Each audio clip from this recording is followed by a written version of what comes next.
প্রথমে কেটে নিয়েছি গাজর কুচি, কাঁচা লঙ্কা, বাঁধাকপি কুচি, ধনেপাতা, ফুলকপি আর নিয়েছি আলু কুচি। তারপরে ডাল ভিজিয়ে নিয়েছি ভালোভাবে।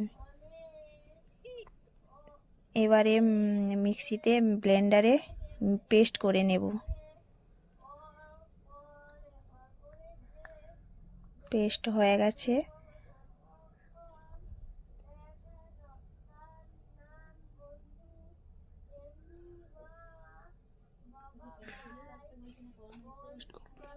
পেস্ট কমপ্লিট হয়ে গেছে।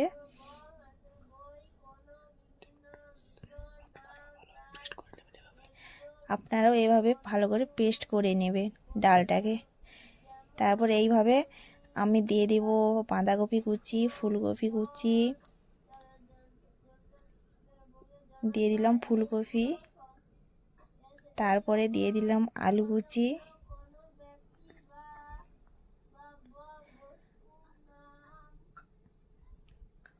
ভালো করে ধুয়ে নিয়েছি সবজিগুলো একসাথে।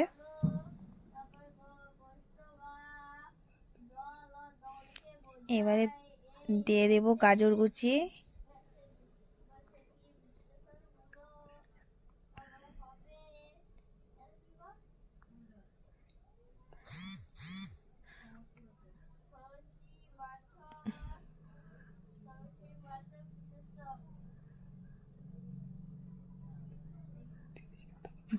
দিয়ে দিলাম বাঁধাকপি কুচি।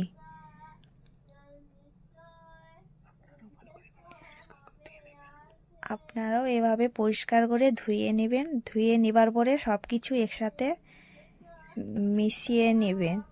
তারপরে লাস্টে ধনেপাতা দিয়ে, ধনেপাতা, কাঁচা লঙ্কা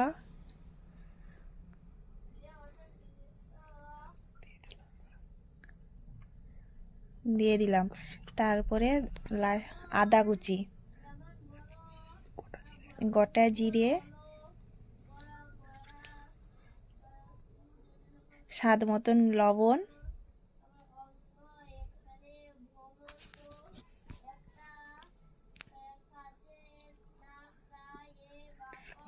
দিয়ে দিলাম হলুদ গুঁড়ো 1 চামচ, লঙ্কা গুঁড়ো 1 চামচ, যে যার পরিমাণ মতন নিয়ে দিবেন। স্বাদ মতন দিয়ে দিলাম বেসন।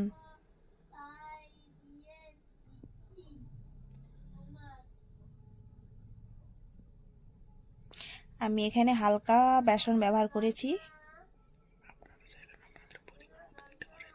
আপনারা চাইলে আপনাদের পরিমাণ মতন বেসন দিতে পারেন। এবার আমি ভালো করে মেখে নেব।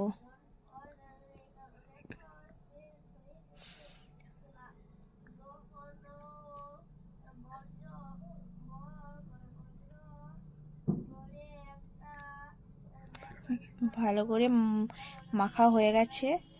এবার আমি 10 মিনিট রেখে দেবো ঢাকা দিয়ে।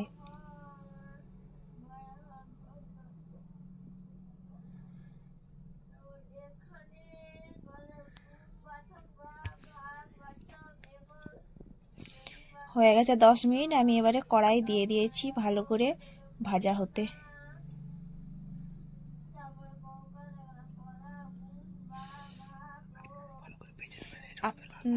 আপনারাও এইভাবে ভালো করে ভেজে নেবেন, লাল লাল মচমচে করে।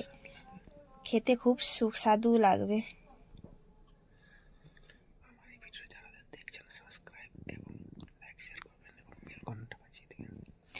আপনারা যারা যারা ভিডিওটা দেখছেন কেমন হয়েছে কমেন্ট করে বলবেন।